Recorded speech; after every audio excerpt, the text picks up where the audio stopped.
2025-yil 19-mart Black Splendor olxo'rlari to'liq mana gullashga yetib keldi.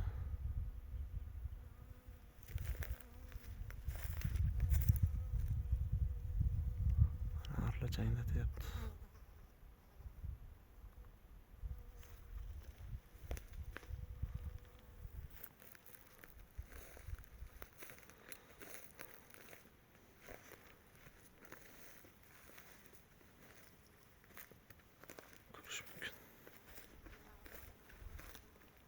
Bu yil nisbatan kechroq gulladi.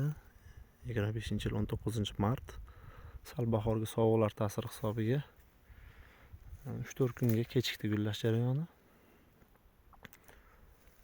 Lekin Xudoga shukr, iqlim yaxshi kelyapti. Yomg'irlar, sovuq havolar bo'lmayapti. Black Splendor o'zini o'zi changlatmaydi. Shu sababli mana changlanish uchun ham yaxshi muhit, ob-havo, sharoit hukm suryapti hozir yurtimizda.